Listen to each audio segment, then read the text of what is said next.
Alright guys, and welcome to my next book discussion video. Today we're going to compare Starship Troopers by Robert Heinlein to All You Need Is Kill by Hiroshi Sakurazaka.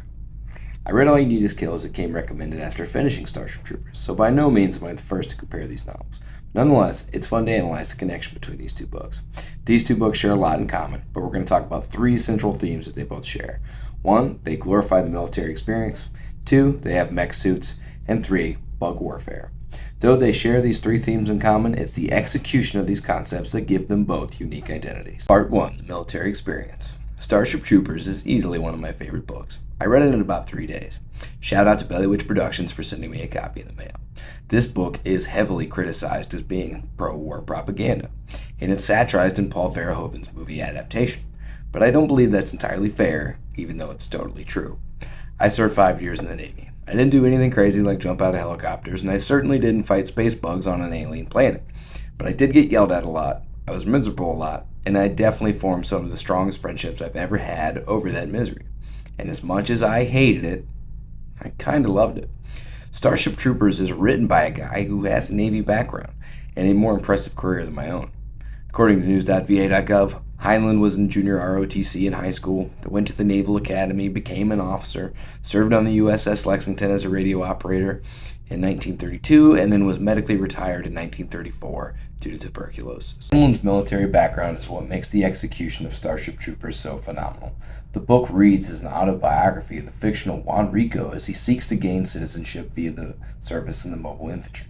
Throughout the novel, we watch Rico start at the bottom during his boot camp experience and climb his way through the ranks on various drops on alien planets where he has to lead his units to victory over the oversized, insect hordes.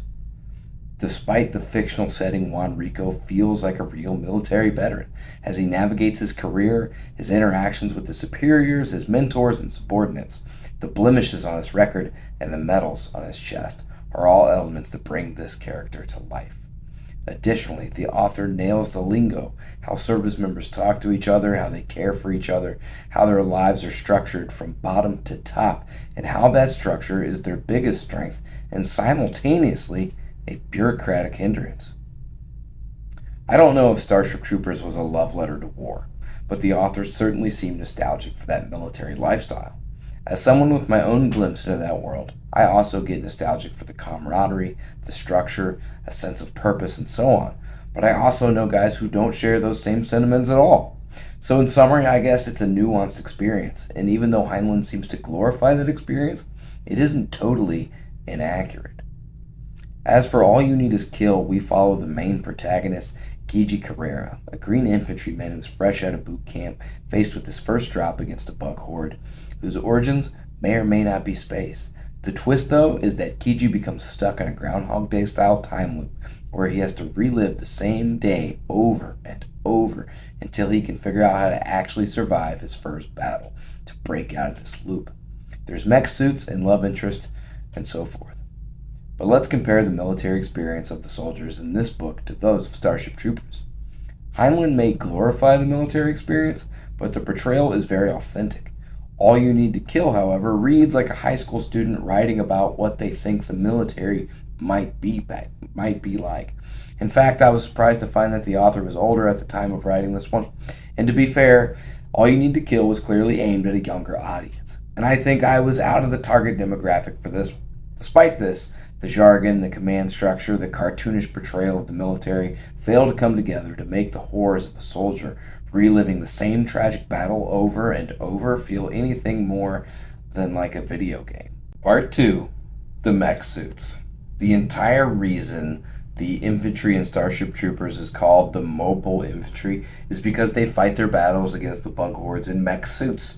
If you only watch the movie, this element is totally absent. The mech suits in the book were perhaps one of my favorite things about it. They feel authentic because they are not perfect machines. And even though the mobile infantry units are the poster children of the Federation, the poor guys driving the things are not invincible and must suffer all the shortcomings of their machines.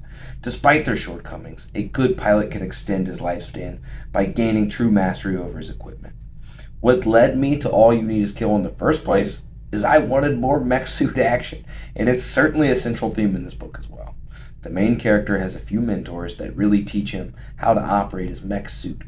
He relives the same day over and over, so he finds new ways to experience that same day by training and making himself a better killing machine. This was perhaps the best part of the book. He learns to master his weapons and abilities to give him a fighting chance to win back his day and break free of this loop. Both of these books handle this topic well, and it's more central to the plot in All You Need Is Kill, but Starship Troopers really brings that authentic feel. It reminds me of the documentaries of ball turret gunners in World War II who were faced with operating a weapon that was just as deadly to use as it was to be used on. Part 3, Bug Warfare. So both of these books feature a bug-like enemy. In both books, the enemy is somewhat faceless. What makes them different is the setting. In Starship Troopers, the bugs are all throughout the galaxy, and the military is this giant fleet that is totally outnumbered. In All You Need Is Kill, the bug invaders are somewhat of a more mysterious origin, and the fighting takes place here on Earth. You never really get a true sense of scale of the destruction caused by these bug-like animals, because what's important in this one is the single day lived inside the loop. I believe much of the pro-war criticism of Starship Troopers comes from the bugs being a faceless adversary. It is easy to hate bugs, and in war we often talk about other countries as if their citizens are not just ordinary people living fully realized lives. If we can convince ourselves that they deserve to be napalmed out of existence because their very lifestyle threatens our own, and to humanize them, then their death seems somehow more acceptable to our psyche. The threat of an ever-looming bug adversary can be an analogous stand-in for just about any major enemy the United States has faced in the past. Any research into how they live or respect for how their minds work is simply meant to be an exercise in finding more efficient ways to destroy them. The monsters in All You Need Is Kill, however, don't really seem to represent anything. They feel more like video game characters in that our hero has to survive wave after wave of killer bugs. I am willing to wager that All You Need to Kill took direct inspiration from Starship Troopers, and after a little research it seems apparent that Starship Troopers is pretty popular in Japan. There was even an anime released in 1988, and I can't verify that Starship Troopers is the first appearance of mech suits in sci-fi, but it is certainly one of the earliest and most popular novels to feature them. That doesn't take anything away from All You Need to Kill, though. The influence of Starship Troopers is far-reaching, the Halo video games being one of my favorite in its lineage of inspiration. So, if you get the chance, I recommend checking out both of these. If you have a younger sci-fi lover, definitely suggest All You Need Is Kill. For older folks, I'd stick with Starship Troopers.